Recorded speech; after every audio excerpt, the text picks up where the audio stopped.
우리 모두에게 은총과 평화로 이 아침 함께 하시기를 소원합니다. 하얀 눈이 내려 반갑고 우리 마음을 좀 아름답게 하고 푸근하게 만드는 것 같습니다. 하지만 이래저래 들려오는 소식에 우리는 여전히 마음이 무겁습니다. 고단하고 심란한 시절에는 이 정치라도 좀 바로 서면 좋겠는데 정치인들이 그려내는 세상은 아름답지 못한 것 같습니다. 우리 마음을 더 불편하게 하고 어둡게 만드는 모습입니다. 먹고 사는 문제도 녹록치 않은데 코로나의 그 재확산이 너무너무 심각한 지경에 이르러서 우리 사회를 경직되게 만들고 더 위축되게 만들고 있습니다. 이제는 공포감마저 드는 것이 사실입니다. 하지만 여러분, 이 무거운 현실에도 불구하고 우리가 좌절하지 않고 견뎌내고 이길 수 있는 것은 우리가 보는 현실 그 너머에 오시는 주님을 바라보고 기대하기 때문일 것입니다. 물론 우리 일상사만 생각하면 주님의 오심을 기대하고 바라보기란 쉽지가 않습니다. 그러나 그런 현실이기 때문에 우리는 더 의지적으로 하늘을 바라보고 주님의 오심을 기다려야 할 것입니다. 그래야 우리가 현실의 이 무게에 짓눌리지 않으면서 새로운 삶을 맞이할 수 있기 때문입니다. 성경은 예수님의 오심의 축복에 대해 이렇게 말씀합니다. 보라, 처녀가 잉태하여 아들을 낳을 것이요 그의 이름은 임마누엘이라 하리라. 마태복음 1장 23절 말씀입니다. 오시는 예수님의 이름이 임마누엘이라고 하는데 그 이름의 뜻은 하나님이 우리와 함께 계신다라는 뜻이라는 겁니다. 그러니까 예수님의 오심의 가장 큰 축복이 무엇이겠습니까? 그 예수님으로 말미암아 하나님께서 우리와 함께 계시는 여기에 있습니다. 이 임마누엘의 주님이 그 오시는 축복이 우리 모두에게 새롭게 경험될 수 있기를 원합니다. 임마누엘, 우리가 가장 곤고하고 힘들 때 우리를 살리는 축복의 이름인 것입니다. 하나님이 우리와 함께 계신다. 여러분, 외롭고 쓸쓸하고 두려움에 빠져보지 않은 사람은 이 말이 얼마나 든든한지를 이해할 수 없을 겁니다. 하나님께서 나와 함께 계신다는 이 확신만큼 우리를 힘이 나게 하는 것이 없다는 것입니다. 임마누엘 예수님이 오시는 것만큼 우리 존재를 든든하게 만드는 일도 없다고 생각합니다. 누군가 카톡으로 전해주더군요. 이번 성탄절에는 산타 할아버지가 안 오신답니다. 자가격리 하셔가지고 1월 9일 날 오신다는 소식입니다. 하지만 여러분, 우리 주님은 자가격리 없이 오시니까 걱정하지 마십시오. 여러분, 성탄절의 의미를 새롭게 생각해 봤으면 좋겠습니다. 성탄절이란 예수님의 나심으로 인해서 하나님께서 우리 삶과는 무관하게 저 멀리 계신 분이 아니라는 것입니다. 늘 우리 곁에 오시고 항상 우리 곁에 계시는 분임을 기억하는 그 절기가 바로 성탄절입니다. 그러니 여러분, 이 성탄절을 맞이해 정말 하나님이 우리와 함께 계심을 확신하며 살아가는 우리 모두가 되었으면 좋겠습니다. 임마누엘의 예수님은 우리와 함께 하시는 하나님이십니다. 오늘 나의 고난과 연단의 삶의 자리에 함께 계시는 주님이시고 치열한 삶의 현장에서 힘겨워하는 그런 우리와 함께 하시는 하나님이신 것입니다. 임마누엘의 주님이 우리와 함께 하심을 믿는 사람은 하나님의 은혜를 받은 사람입니다. 여러분이 이런 하나님의 은혜를 받고 세상을 당당하게 살아갈 수 있기를 축원합니다.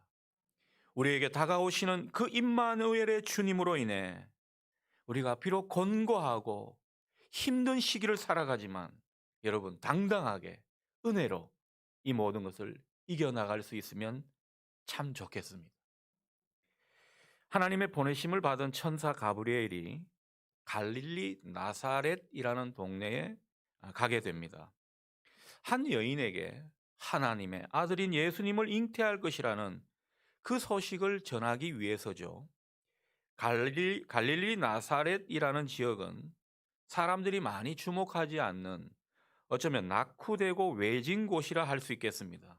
그래서 성경에는 나사렛이란 동네에 선한 것이 있겠는가, 이런 말이 나올 정도로 그런 척박한 곳이 바로 나사렛 지역입니다.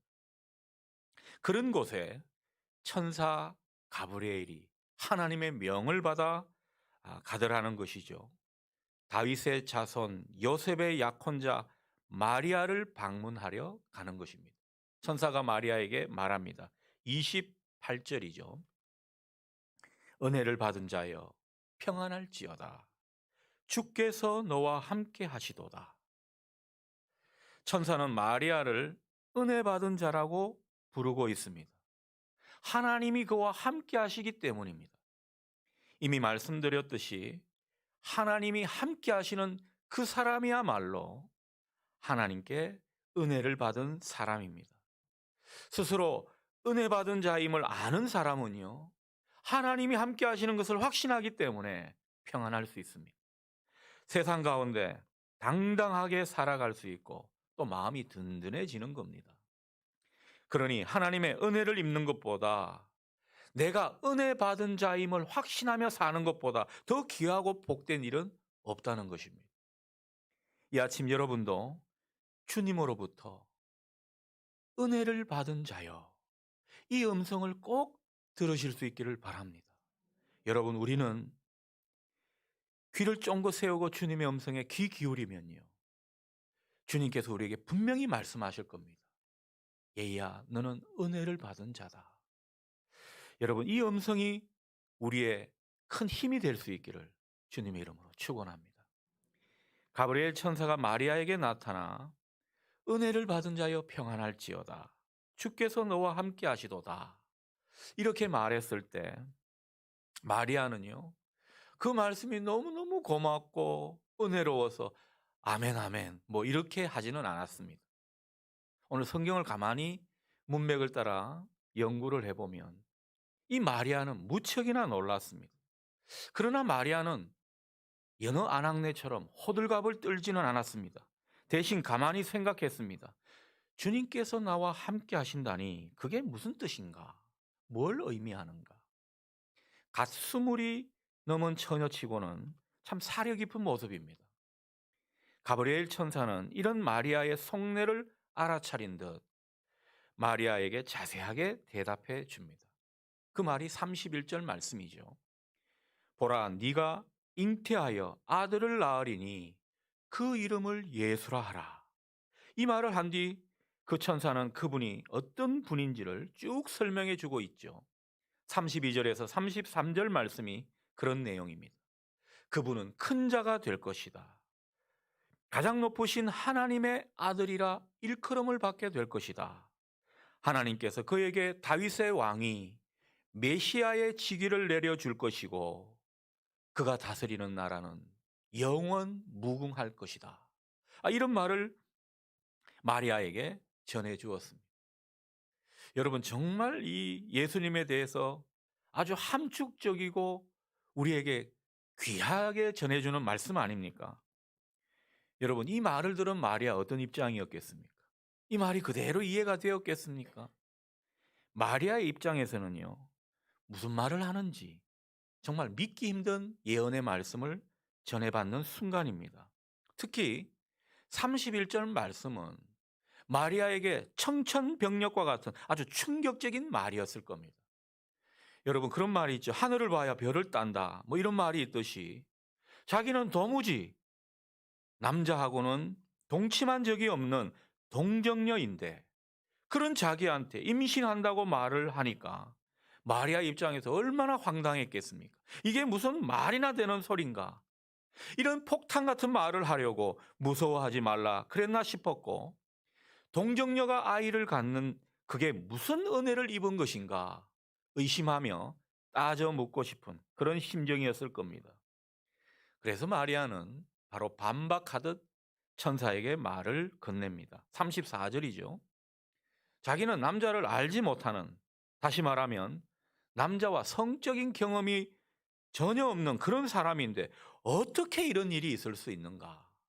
이렇게 거의 항의하듯이 말을 하고 있습니다.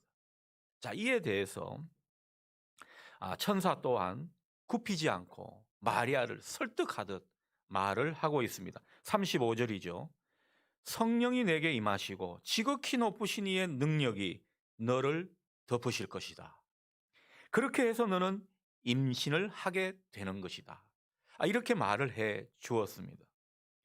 그러면서 뭔가 아직도 남아있는 그 마리아 마음 가운데 있는 의심과 불신의 찌꺼기를 제거해 주려고 하나님의 능력이 나타나는 증거를 좀 더 사실감 있게 제시하고 있습니다.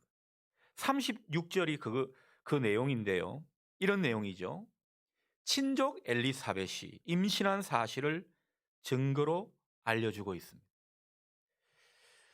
여러분, 엘리사벳이 누굽니까? 세례 요한의 엄마입니다. 그리고 사가랴 제사장의 부인이죠. 이 엘리사벳은 늙어서 임신 못하는 그런 여인으로 성경은 그려내고 있습니다. 임신을 못하는 그 엘리사벳도 하나님의 능력으로 아들을 가졌고 아들을 가진 지 6달이나 되었다는 그 사실을 전해준 것입니다. 그러면서 천사는 마지막 방점을 찍듯 이렇게 하나님의 말씀을 선포합니다. 37절 말씀입니다. 대저 하나님의 모든 말씀은 능하지 못하심이 없느니라. 아멘. 여러분, 이 말씀이 우리 모두에게 아멘이 될 수 있기를 바랍니다. 대저 하나님의 모든 말씀은 능하지 못하심이 없느니라. 자, 그런데요, 여러분, 천사의 이 말에 마리아가 과연 어떻게 반응했을까요? 과연 천사가 전하는 이 말을 다 이해하고 받아들였을까요? 여러분, 어떻게 생각합니까? 마리아가 이 말을 전해 들었을 때 어떤 모습인지 우리가 그것을 보게 되는 것입니다. 자, 이에 대해서 38절은 우리에게 이렇게 전해줍니다. 마리아가 말하죠. 저는 주의 여종입니다. 그러니 말씀대로 제게 이루어질 것입니다. 마리아는 하나님의 말씀은 능치 못함이 없다. 이런 천사의 그 방점을 찍는 말에 그만 자기도 모르게 아멘하게 되면서 자기 안에 있는 모든 의심을 내려놓는 모습입니다. 그러면서 입술을 굳게 다물듯 천사에게 말씀대로 이루어질 것입니다. 이렇게 고백한 것입니다. 그러나 여러분, 우리가 이 문맥을 생각해 볼 때 마리아는 하나님이 하시는 모든 일, 하나님이 하시려는 그 모든 일을 제대로 이해하고 이 말을 한 것 같지는 않습니다. 여러분, 어떻습니까? 우리 인간이 아무리 이성이 발달하고 지각이 뛰어난다고 해도 하나님이 하시는 일을 어떻게 얼른 알아차릴 수 있겠습니까? 그리고 마리아는 가스물이 넘은 그런 처녀였다고 말씀드렸습니다. 나사렛이라는 그 촌 구석에 살고 있는 그런 시골 촌뜨기 같은 여인이 이 하나님의 크신 계획을 어떻게 다 알아차릴 수 있었겠습니까? 미루어 짐작컨대 거의 알아차리지 못했을 겁니다. 와닿지가 않았을 겁니다. 그러나 중요한 모습이 있습니다. 마리아가 오늘 우리에게 중요하게 보여주는 모습은 무엇입니까? 마리아는 하나님의 일을 완전히 이해할 수는 없었지만 하나님이 하시는 그 일을 자기가 수용해야 됨을 직감했습니다. 이게 중요한 내용이라는 거죠. 그래서 마리아는 천사에게 자기는 주의 여종이라며 자기가 비천한 자임을 먼저 고백하고 있는 것입니다. 여러분, 자기가 주의 여종입니다. 다시 말하면 나는 비천한 사람입니다. 이렇게 고백한 이유가 뭐겠습니까? 제가 뭘 알겠습니까? 저는 아무것도 알지 못합니다. 그러나 하나님의 말씀대로 하나님의 뜻이 이루어지기를 바랄 뿐입니다. 이렇게 고백하고 있는 내용이라는 거죠. 저는 이 마리아의 이 모습이 너무너무 귀하게 보였습니다. 그리고 이 고백이 우리 모두의 고백이 되어야겠다고 생각이 들었습니다. 여러분, 이 고백이 얼마나 귀한 고백입니까? 마리아의 이 고백이 우리 모두의 고백이 될 수 있기를 주님의 이름으로 축원합니다. 어떤 고백입니까? 주님, 제가 뭘 알겠습니까? 그러나 주님이 말씀하신 것이면 그 말씀대로 이루어질 것입니다. 그 말씀대로 이루어질 것을 제가 믿습니다. 이 고백이라는 거죠. 여러분, 우리가 주님의 말씀을 다 알아서 이해해서 우리의 어떤 지각으로 다 판단할 수 있어서 믿고 순종하는 게 아닙니다. 그저 하나님이 말씀하셨으니까, 하나님의 뜻이니까 그 말씀대로 이루어질 것입니다. 그 말씀이 이루어질 것을 제가 믿습니다. 우리가 이렇게 고백하게 되는 것이죠. 사실 마리아는요, 하나님의 뜻이 다 믿겨지지 않았습니다. 이해되지 않았습니다. 그러나 하나님의 말씀 앞에 자기의 미래도 다 맡기는 그런 모습을 오늘 우리에게 보여주고 있는 것입니다. 여러분, 어떻게 그럴 수 있습니까? 오늘 본문 뒤에 보면요, 마리아의 찬가가 나오는데 거기 48절에 이런 내용이 소개되어 있습니다. 하나님은 그의 여종의 비천함을 돌보셨음이라. 보라, 이제 후로는 나를 복이 있다 일컬으리로다. 어떤 내용입니까? 하나님은 비천한 자기를 돌보시는 하나님이시라고 그렇게 노래하고 있다라는 것입니다. 그리고 52절에서는 그렇게 말합니다. 그 하나님이 자기를 높이셨다. 그러니까 마리아가 고백하고 찬양한 내용은 무엇입니까? 비천한 사람을 돌보시고 그 사람을 마침내 높이시는 그런 하나님을 찬양하고 그런 하나님을 자기가 믿고 있다라는 것입니다. 그런 하나님이시기 때문에 그 하나님의 일에 자신의 전부를 걸고 있는 것입니다. 여러분, 이게 하나님을 향해 우리 자신을 던지는 믿음의 모습인 것입니다. 그런 마음으로 오늘 마리아는요, 저는 주님의 여종입니다. 비천한 사람입니다. 당신의 말씀대로 제게 이루어지기를 바랍니다. 이렇게 고백하고 또 이렇게 기도하고 있는지 모르겠습니다. 그러니 이런 내용을 우리가 미루어 보건대 이 마리아의 고백이 얼마나 위대한 고백입니까? 결국 하나님의 뜻에 대한 마리아의 이 아멘의 모습이 결국은요, 성탄절이라는 선물을 우리 모두에게 가져왔다고 해도 과언이 아닙니다. 그러니까 성탄절은요, 한 사람의 믿음과 순종의 역사를 통해 하나님께서 당신의 뜻을 이루어 가시는 이것을 확인하는 날인 것입니다. 비록 처녀는 임신하지 못하지만은 그 하나님의 능력이 그를 덮게 되면 그 능력으로 불가능한 것도 가능하게 하실 수 있다. 하나님은 능치 못하실 일이 없으시다. 우리가 이것을 확인하는 날인 것입니다. 그리고 그 하나님이 우리와 함께 계시다. 임마누엘의 하나님이신 겁니다. 그것을 우리가 믿고 고백하는 날인 것이죠. 여러분, 결국 우리의 믿음이 하나님의 능력을 일으키는 촉매제가 되는 것입니다. 우리가 매주 신앙 고백을 통해 예수님께서 동정녀 마리아에게서 나셨습니다. 이렇게 우리가 고백하는 것은요, 마리아의 이 믿음에 놀라운 하나님의 능력이 덮어진 이 사건에 대해서 우리도 오늘 새롭게 아멘하는 것입니다. 그 아멘이 여러분에게 다시 힘있게 나타나기를 소원합니다.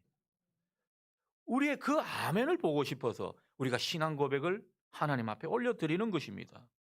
여러분, 누가복음을 지은 사람이 누구죠? 누가입니다. 약간 말장난 같지만 누가가 누가복음을 지었습니다. 자, 그런데 이 의사, 누가는 의사입니다. 여러분, 의사는 일종의 과학자라고 할 수 있지 않습니까? 상당히 데이터를 중요시하고 상당히 객관적이고 현실적인 것에 근거하는 사람이 과학자라고 할 수 있겠습니다. 근데 여러분, 이 과학자가 이런 신비하고 초월적인 사건을 기술하고 있습니다. 어떻게 된 일입니까? 여러분, 과학자가 이 신비한 사건을 믿었다는 얘기입니다. 여러분, 누가복음에는 놀라운 하나님의 신비와 능력의 기록들이 기록되어져 있습니다. 이것을 기록한 누가는 이 모든 것을 믿었다라는 것입니다. 마리아의 이 사건도 믿었다는 것입니다. 그리고 이것을 우리에게 전해주고 있습니다. 도저히 믿기지는 않는 그 사건, 우리도 믿기를 오늘 주님께서 바라고 계신 것입니다. 도저히 믿기지는 않지만 하나님이 하신 일이라면 믿겠습니다. 이렇게 되는 것이죠. 여러분, 의사들도 불치의 병으로 낫는 그 환자를 자기가 집도하고 수술하는 그 이후에 이런 고백을 한다고 하더군요. 도저히 믿기지는 않지만은 하나님이 고쳐주신 것입니다. 자기는 하나님을 믿지는 않지만은 하나님 외에 설명할 길이 없다라는 그런 마음이죠. 여러분, 하나님의 능력은 우리의 지각과 우리의 이성과 우리의 판단을 초월해서 지금도 살아 계셔서 역사하심을 믿으시기 바랍니다. 하나님의 초월적인 신비는요, 오늘날에도 일어나더라는 것이죠. 어떤 사람에게? 하나님의 능력을 절대로 믿고 의지하는 그런 사람에게 임한다는 것입니다. 오늘 본문은 우리에게 그 사실을 보여주고 있습니다. 주님은 복음서, 특히 요한복음서에서 자주 이런 표현을 쓰십니다. 내가 진실로 진실로 내게 이르노니. 여러분, 진실로 진실로라는 말은요, 이 말을 원어로 보면 아멘 아멘이라는 것입니다. 내가 아멘 아멘 하면서 너희들에게 말한다. 예수님이 이렇게 말씀하시는 거예요. 자, 그렇다면 예수님께서 아멘 아멘 하면서 너희에게 말을 전한다 라고 할 때는, 예수님께서 우리에게 진실로 말씀할 때는 너희들도 아멘 아멘 하면서 받아주기를 바라시는 것 아니겠습니까? 우리가 어떨 때 보면 좀 하나님의 말씀이 선포되는데 이 아멘을 안 할 때는 들어있는 것 같아요. 제가 아멘을 너무 함부로 하지 말라고 하니까 아예 안 하시는 경향이 있는데, 하나님의 말씀이 선포되고 또 우리가 함께 마음을 모아 기도하게 될 때 아멘으로 화답하시는 여러분 되시기를 바랍니다.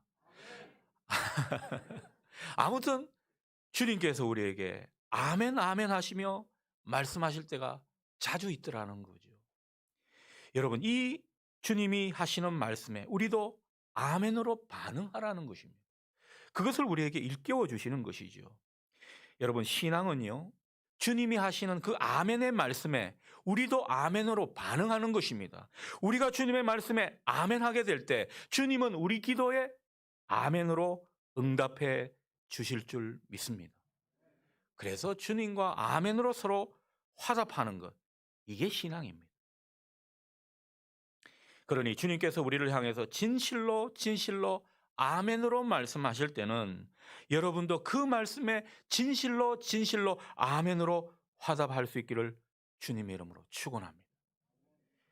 그런데 마리아가 이렇게 하나님의 말씀에 아멘으로 화답할 수 있었던 것은 그의 독특한 이 믿음에 성향도 있었겠지만은, 그러나 엘리사벳이라는 여인도 아주 중요한 역할을 했다고 봅니다. 주저하며 의심하는 이 마리아에게 천사가 무엇을 증거로 들이대었습니까? 엘리사벳, 그 엘리사벳이 임신했다, 그 사실을 증거로 말해 주었습니다. 그것을 예로 들면서 마지막에 매조지하는 말씀이 무엇이었습니까? 하나님께는 이렇듯 능치 못할 일이 없다, 이렇게 매듭을 지은 것입니다. 자, 여기서 왜 엘리사벳의 임신 사실을 증거로 말해 주었을까? 그런 생각이 듭니다. 그만큼 마리아에게는요, 이 엘리사벳이라는 존재가 큰 힘이 되는 존재였기 때문입니다. 그가 그런 하나님의 능력을 경험했어? 그럼 나도 그런 하나님의 능력을 경험할지 몰라. 내가 다 알지 못하지만 하나님이 하실 거야. 이렇게 된 것입니다. 믿음의 여정에는 앞서서 하나님의 권능을 체험한 그런 믿음의 동무가 있다는 것, 얼마나 힘이 되는지 모릅니다. 하나님의 신비하고 초월적인 역사를 경험한 것을 우리가 함께 공동체 안에서 이야기하고 나눌 수 있다는 이 자체만으로 때로는 위안이 될 때가 많습니다. 하나님은 살아계시구나. 우리가 그렇게 하나님을 보게 되는 것이죠. 얼마나 감사한 모습인지 모릅니다. 우리 교회가 그런 교회 되기를 소원합니다. 우리가 공동체 안에서 구역이나 소그룹을 형성해서 여러 가지 말씀을 중심에 놓고 이런 모습을 우리가 회복하려는 것입니다. 하나님의 일하심과 하나님의 그 권능의 사건을 내가 경험한 것을 다른 사람에게 간증하면서 우리 모두에게 역사하시는 하나님을 보자는 것이죠. 그러기 위해서 우리가 공동체로 모여야 하는 것입니다. 그런 권능의 일들을 나누고 또 하나님이 하시는 일을 함께 보게 될 때 그게 어려운 시절 얼마나 힘이 되는지 모릅니다. 그 속에서 우리가 마음을 나누고 때로는 손을 잡아주면서 기도하게 될 때 역사하는 힘이 큰 기도가 되는 것입니다. 여러분, 그런 모습이 정착이 되면요, 웬만해서는 어렵게 느껴지지 않을 것입니다. 웬만해서는 다 넘어갈 수 있을 것입니다. 이 공동체가 그런 데서 힘이 되는 것이죠. 그래서 우리 교회도 내년도에는 구역이나 소모임을 좀 더 탄탄하게 가져갈 생각입니다. 그래서 여러 가지 계획을 준비하고 있습니다. 여러분, 구역을 새롭게 하고 충실하게 가져가는 그 모습 속에 하나님이 일하시고 하나님의 권능의 역사를 함께 보는 우리 모든 작은 공동체 될 수 있기를 축원합니다. 여러분, 사람은 다 연약합니다. 앞에서 말씀을 선포하고 때로는 기도를 힘있게 해도 이 골방에서는 때로는 연약한 모습을 느낄 때가 많습니다. 여러분, 우리는요, 혼자 살아가는 사람이 아닙니다. 아무리 강하고 믿음 좋은 사람도 여러 가지 일들이 막 몰려오고 또 한 번씩 밀려오는 외로움, 고독을 느끼게 되면 그 모습 앞에는 장사가 없습니다. 그러니 우리는 서로 연대하고 서로에게 든든한 버팀목이 되어주고 또 믿음의 길을 가는 동무가 되어 주어야 합니다. 그 모습을 가지고 공동체를 아주 단단하게 이루어 가는 것, 우리의 사명입니다. 우리가 지금은 비록 뿔뿔이 가정 가운데 흩어져서 그렇게 온라인으로 예배를 드리고 있지만은 주님께서 모든 것을 회복시켜 주실 때 이 모습이 더욱더 회복되고 든든하게 서갈 수 있기를 바랍니다. 그러니 여러분, 이 모습을 여러분 소원하시고 기도로 준비하실 수 있기를 바랍니다. 그 가운데 우리가 세상을 살아가면서 겪는 불신과 의심은 물러가게 될 것입니다. 우리의 연약한 믿음이 더욱 온전한 믿음으로 서게 될 것입니다. 하나님은 이 일을 미리 준비하시는 줄 믿습니다. 엘리사벳이 마리아에게 그런 존재가 되었듯이 우리도 준비되고 기도로 다져져서 다른 지체들에게 그런 든든한 버팀목이 될 수 있기를 바랍니다. 우리 교회가 더욱 살아나고 성령이 충만한 교회가 되는 길이라 믿습니다. 여러분, 하나님이 이끄시는 세상은요, 장밋빛 길이 아닙니다. 고난이 없는 어떤 환상적인 세계로 우리를 인도하시는 것이 아닙니다. 우리가 믿음의 세계를 경주하면서 철저히 맞닥뜨리는 그 현실은요, 때로는 냉랭하고 뛰어넘기가 어려울 정도로 녹록지 않은 그런 현실이 우리를 기다리고 있습니다. 오늘 마리아가 천사와 이렇게 만나게 되었지만은 그 이후에 마리아가 겪어야 될 그 모든 삶의 무게 결코 만만치 않았을 거라 여겨집니다. 고난의 연속일 수 있습니다. 그러나 하나님은 오늘 이 본문의 말씀을 통해서 마리아를 준비시키고 있습니다. 어떤 모습으로요? 하나님 말씀에 아멘하는 그 신앙으로 준비시키고 있습니다. 그래서 고난의 현장을 축복으로 바꾸어 가시려는 그런 하나님의 일의 도구로 마리아를 삼고 계신 것입니다. 우리도 마찬가지입니다. 여전히 우리 앞에는 두렵고 놀랄 만한 일들이 많이 놓여 있을지 모릅니다. 우리는 여전히 고난의 터널 속을 힘겹게 지나가야 될지도 모릅니다. 그러나 하나님은 마리아처럼 우리도 준비시키고 있습니다. 말씀에 아멘으로 화답하는 그 신앙을 우리도 가지게 하셔서 우리 앞에 놓인 고난, 그 모든 어려움을 맞닥뜨려 싸우며 마침내 이기게 하시도록 우리를 준비시킨다 믿습니다. 하나님의 능력이 우리의 연약한 존재에 나타나게 될 때 우리는 이 모든 현실을 이기게 되고 고난의 삶의 현장이 마침내 축복의 현장이 될 줄 믿습니다. 오늘 이 준비하시는 하나님, 그 축복의 삶을 예배하시는 하나님을 여러분도 붙드실 수 있기를 바랍니다. 그러니 우리가 할 일은요, 주님이 우리에게 진실로 이루시는 말씀이라고 마음에 확신이 들거들라. 그 말씀에 우리도 진실로 아멘으로 화답하는 것입니다.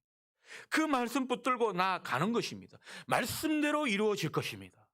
하나님의 뜻이 말씀을 통해 우리 인생 가운데 나타날 것입니다. 이렇게 화답하는 것입니다. 그래서 주님도 아멘, 우리도 아멘, 이렇게 아멘으로 서로 화답해 나가게 될 때 여러분 생각지 않은 놀라운 은혜가 우리 가운데 임하게 될 것을 믿습니다. 오늘은 성서주일입니다. 여러분 늘 말씀에 아멘하는 모습으로 주님이 예배하신 놀라운 일을 보고 또 은혜의 성탄도 우리 모두 맞이할 수 있기를 주님의 이름으로 축원합니다. 아멘.